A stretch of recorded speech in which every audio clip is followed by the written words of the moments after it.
More than 57% of internet-connected cameras indexed in early public scans between 2012 and 2016 required no authentication at all. This is the life story of unsecured webcams, not as devices, but as a doctrine of exposure that grew out of convenience, scaled through neglect, and revealed how easily private space can become public signal.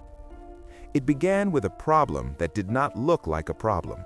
The expansion of networked devices created a demand for visibility. Homes, offices, streets, warehouses, all needing remote eyes. Manufacturers responded with speed and affordability, prioritizing ease of setup over resilience. The parents were consumer electronics firms, cloud service providers, and a market that rewarded immediacy over security.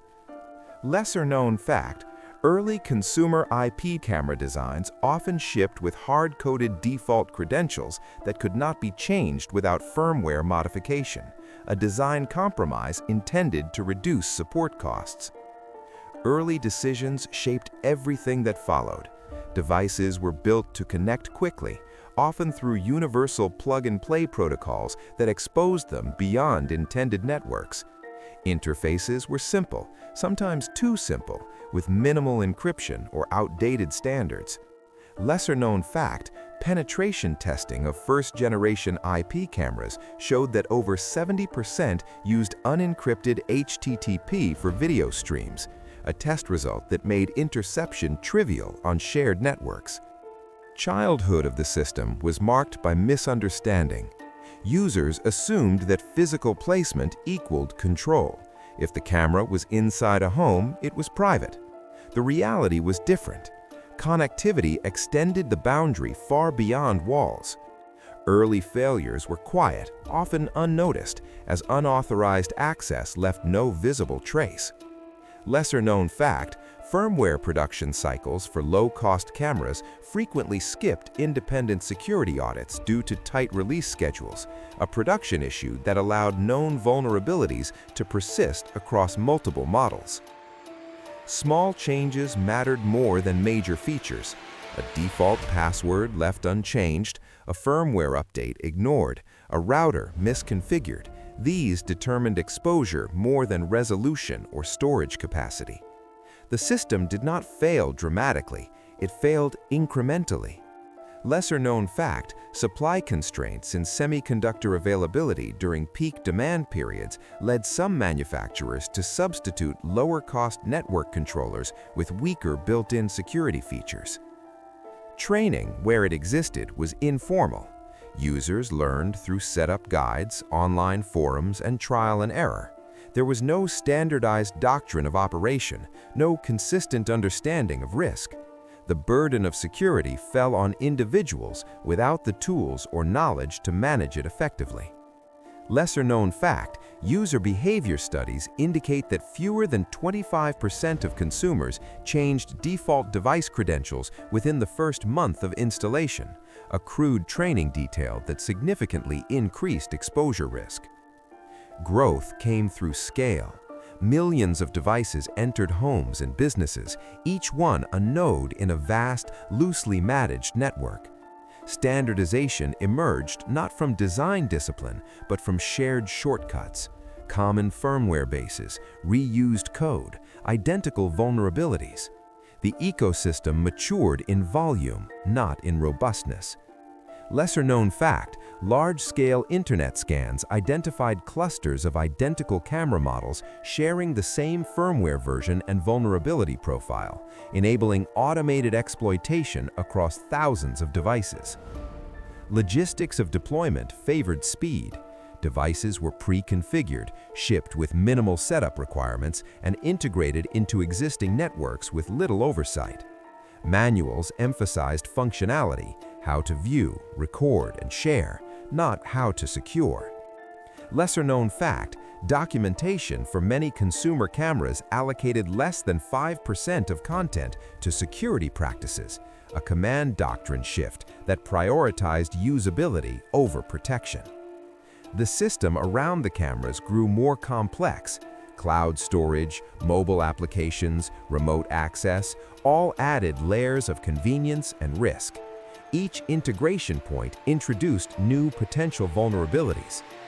Lesser-known fact, integration testing revealed that third-party mobile apps often stored camera credentials in plain text on devices, a design compromise that exposed access even when network security was improved. Peak came when visibility reached its maximum extent. Cameras were everywhere: homes, offices, public spaces, and many were accessible beyond their intended audience. The defining scenario was not a single incident, but a pattern: unauthorized viewers accessing live feeds, sometimes unnoticed for extended periods. Lesser-known fact, analysis of log access in controlled studies showed that unauthorized connections to unsecured cameras could persist for weeks without detection, a countermeasure failure due to lack of monitoring. Why did it work so effectively? Because the system relied on assumptions that did not hold. It assumed users would secure devices, that networks would isolate them, that manufacturers would update them. When these assumptions failed, the exposure was complete. Lesser-known fact, network segmentation, placing devices on separate subnets, reduces unauthorized access risk by over 60%, yet was rarely implemented in consumer environments. The cost was measured in more than data. It affected perception of privacy, sense of safety, and trust in technology. Knowing that a private space could be observed without consent altered behavior even when no intrusion was confirmed. Lesser-known fact, psychological studies show that perceived surveillance, even without evidence, can increase stress levels and reduce feelings of control in domestic environments. Fatigue emerged in response. Users became aware of risks but overwhelmed with solutions: password changes, firmware updates, network configurations. The effort required to maintain security competed with the convenience that made the devices attractive. Lesser-known fact, update compliance rates for consumer IoT devices dropped below 40% after the first year of ownership, a maintenance pattern that allows vulnerabilities to persist. Injury patterns were not physical, but digital and psychological. Unauthorized access could lead to data breaches, harassment, or exploitation. The impact varied, but the potential was always present. Lesser-known fact, incident reports indicate that compromised cameras are often used as entry points into broader home networks, expanding the scope of intrusion beyond the device itself. Old age began as awareness increased. Media coverage, security research, and regulatory attention brought the issue into public view. Manufacturers responded with improved security features, encrypted streams, mandatory password changes, automatic updates. The environment shifted. Lesser-known fact, introduction of forced credential changes during initial setup reduced default password vulnerabilities by nearly 80% in newer device models. Countermeasures evolved. Network-level protections, device hardening, and user education all contributed to reducing exposure. The easy access of earlier years became less common. Lesser-known fact, implementation of end-to-end encryption in video streams significantly reduces interception risk, though it introduces performance and compatibility trade-offs. At the same time, new challenges emerged. Increased complexity created new points of failure. Integration with smart home systems expanded the attack surface.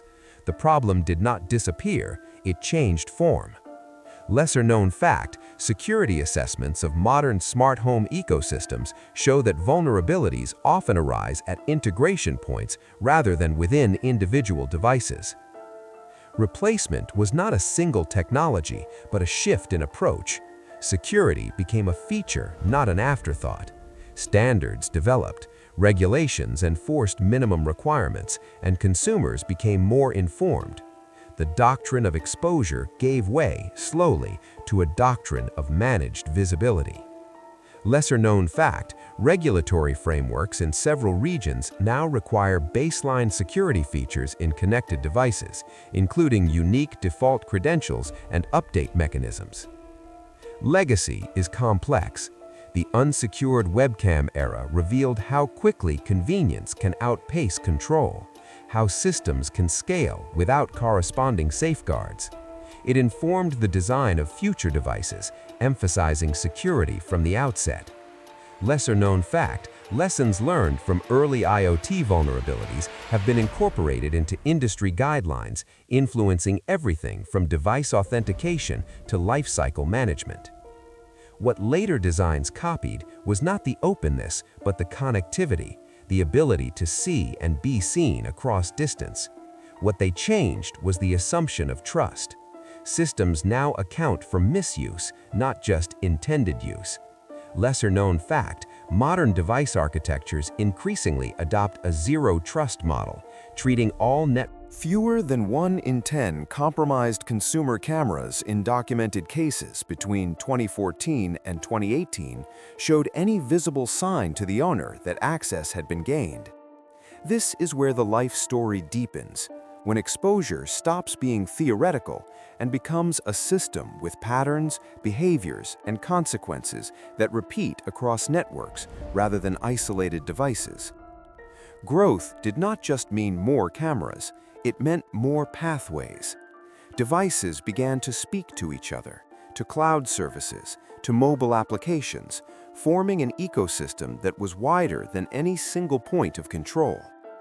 Each connection multiplied the number of ways visibility could be extended beyond intention. Lesser-known fact, interoperability standards for early smart home ecosystems often prioritized compatibility over authentication rigor, a design compromise that allowed weaker devices to become entry points into stronger systems. The structure of this system became increasingly layered. A camera might connect to a local router, then to a cloud server, then to a user's phone. Each layer introduced its own assumptions, its own vulnerabilities. The chain was only as strong as its least maintained component. Lesser-known fact, controlled testing of multi-layer IoT systems shows that breaching a single poorly secured device can provide lateral access to over 60% of connected devices on the same network, a test result that highlighted systemic fragility. Standardization accelerated exposure in unexpected ways. Firmware libraries were reused across brands, sometimes across continents, creating identical weaknesses in devices that appeared unrelated. This was efficient for production, but it created uniform targets. Lesser-known fact, a single vulnerability discovered in a widely used firmware component once affected dozens of camera models simultaneously, a production issue that delayed fixes due to fragmented responsibility among manufacturers. Logistics of deployment continued to favor scale. Cameras were sold pre-configured for rapid installation, often with remote access enabled by default. This reduced friction for users, but increased exposure for systems left unattended. Lesser-known fact, shipping configurations that enabled remote viewing without mandatory credential changes were common until mid-2010s, reflecting a supply constraint in user support resources that discouraged stricter defaults. Training remained inconsistent. Users learned from experience, often after encountering problems. There was no universal baseline of understanding, no shared doctrine of secure operation. The system depended on individual awareness that varied widely. Lesser-known fact, surveys of consumer IoT users indicate that fewer than 30% could accurately describe how their devices connected to external networks, a crew training detail that limited effective risk management. Improvisation emerged, but it was uneven. Some users adopted network segmentation, strong passwords, and regular updates. Others relied on default settings, unaware of the implications. The system became a patchwork of secure and insecure nodes. Lesser-known fact, Improvised security measures, such as disabling remote access entirely, proved more effective than partial configurations that left secondary pathways open. Peak of the doctrine came when exposure intersected with automation.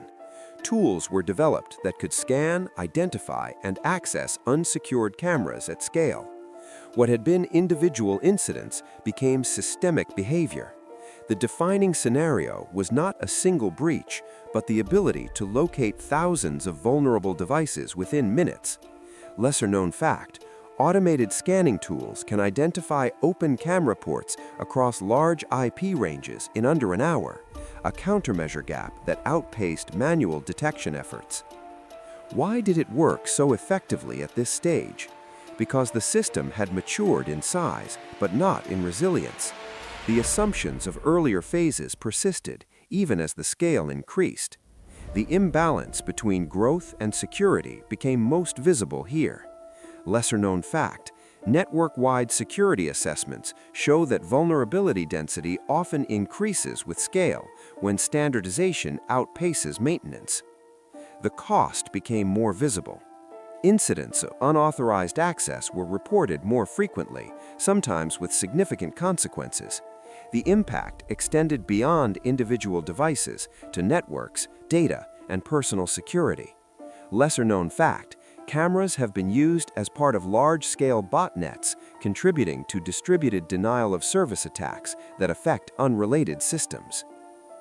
Fatigue set in among users and administrators alike. The effort required to secure devices, monitor activity, and respond to threats increased as the system grew more complex. The balance between convenience and control became harder to maintain. Lesser-known fact, administrative fatigue is a recognized factor in security lapses, with error rates increasing as system complexity and maintenance demands rise. Fear changed character. It was no longer about the possibility of exposure, but the probability. Campaigns and media coverage reinforced the sense that unsecured devices were common, not exceptional. Lesser-known fact, perception of widespread vulnerability can lead to both increased vigilance and resignation, with some users disengaging from security practices altogether. The human cost extended into behavior. People adjusted how they used cameras, where they placed them, and how much they trusted them. In some cases, devices were disabled or removed entirely. Lesser-known fact, consumer behavior studies show a measurable decline in indoor camera usage following high-profile security incidents, reflecting a shift in risk perception. Old age of the system began with intervention. Manufacturers introduced stronger defaults, mandatory password changes, encrypted connections, automatic updates. These changes addressed many of the vulnerabilities that had defined earlier phases. Lesser-known fact, automatic update mechanisms significantly reduce the window of exposure for known vulnerabilities, though adoption depends on user acceptance of background processes. Countermeasures became more systematic. Security guidelines were published, standards developed, and compliance enforced in some regions. The ecosystem began to regulate itself, slowly and unevenly. Lesser-known fact, industry-wide adoption of secure development frameworks has reduced the prevalence of critical vulnerabilities in newer generations. At the same time, the nature of risk evolved. New features introduced new complexities. Integration with voice assistants, cloud analytics, and third-party services expanded the system in different directions. The problem shifted rather than disappeared.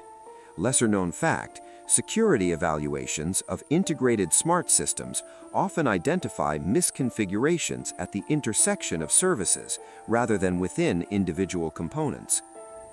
Replacement was gradual. The unsecured webcam as a widespread phenomenon declined as newer devices incorporated security by design.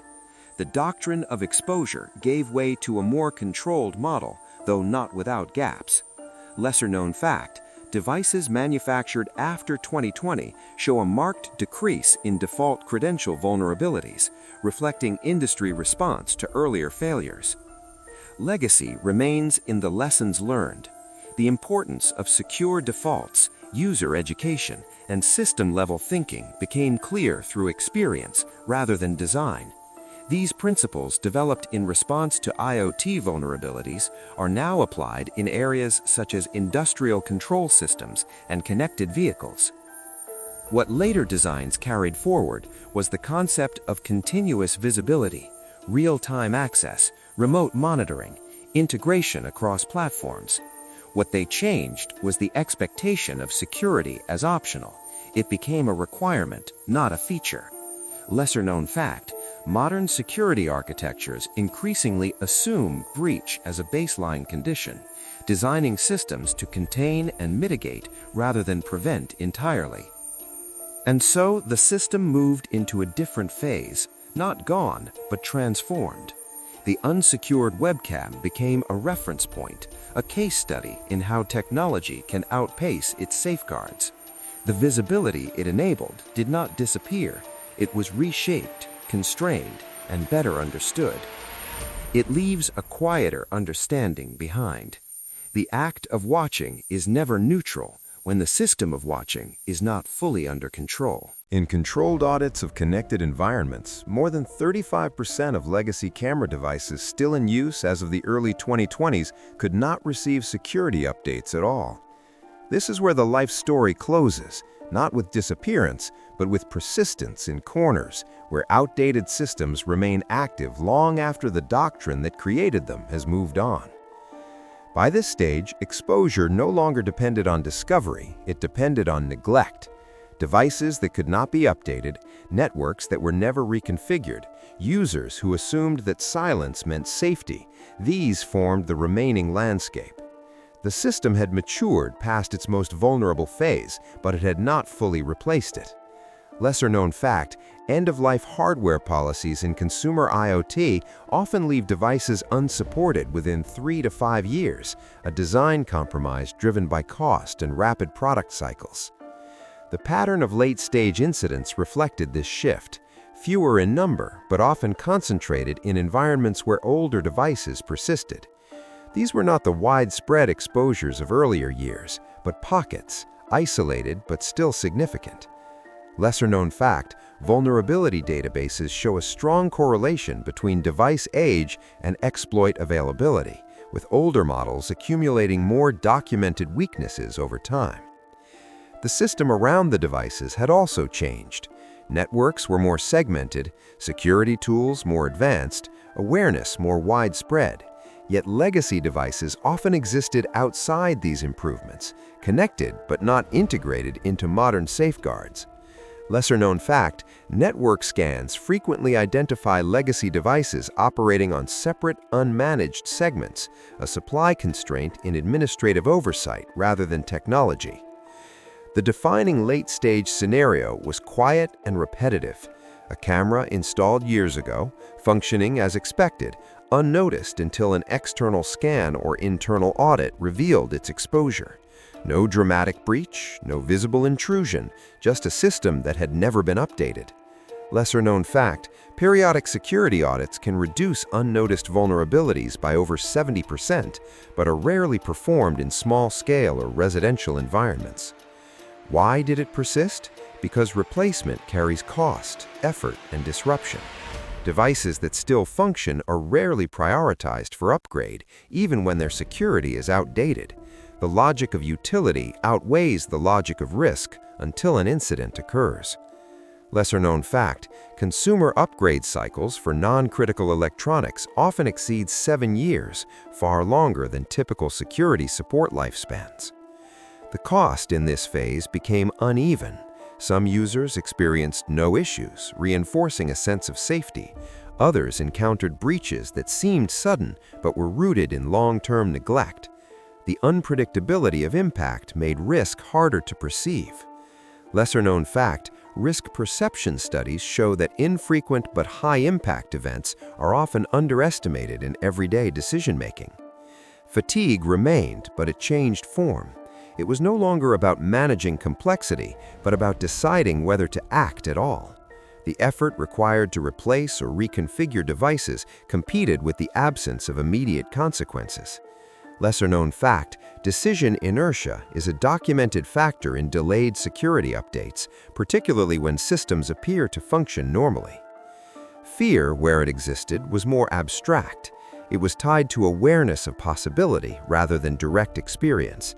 Many users knew the risks but did not feel them as immediate threats. Lesser-known fact, awareness without direct experience often leads to lower rates of behavioral change compared to awareness following an incident. There were still technical risks. Legacy devices could serve as entry points into otherwise secure networks, bypassing newer protections.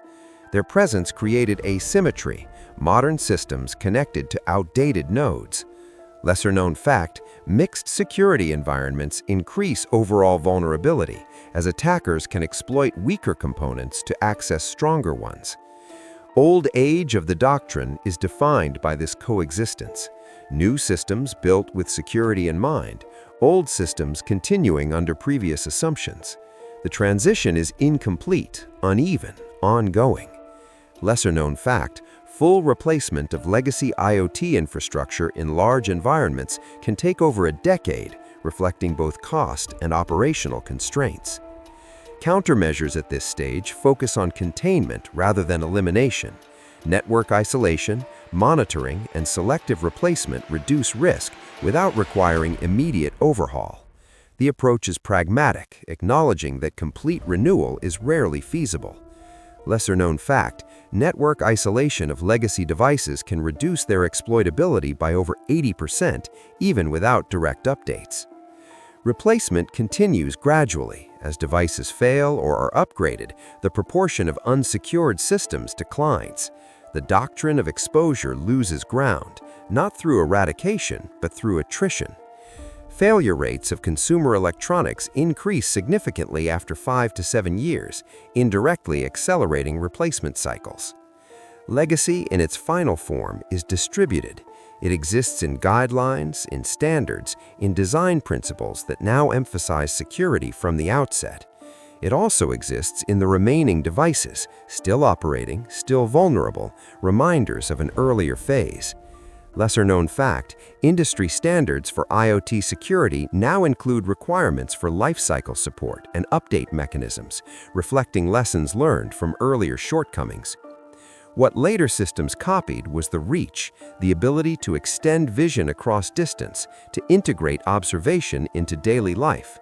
What they changed was the assumption of safety. Security became continuous, not static. Lesser-known fact, continuous monitoring and automated threat detection are now core components of modern connected device ecosystems. For those who study it, the lesson is not dramatic, it is incremental. Systems do not fail all at once. They degrade, they persist, they overlap with newer systems in ways that create complexity. Understanding this requires attention to time as much as to design. Lesser-known fact, lifecycle management is increasingly recognized as a critical factor in system security, as well as initial design and deployment. And so it ends in fragments. Not every device is replaced, not every vulnerability is closed. The system does not disappear, it thins, it recedes, it becomes less central. The life of unsecured webcams transitions into history, even as its remnants remain active. It leaves a final, quiet line. Visibility without maintenance becomes exposure, and exposure left long enough becomes a condition rather than an event.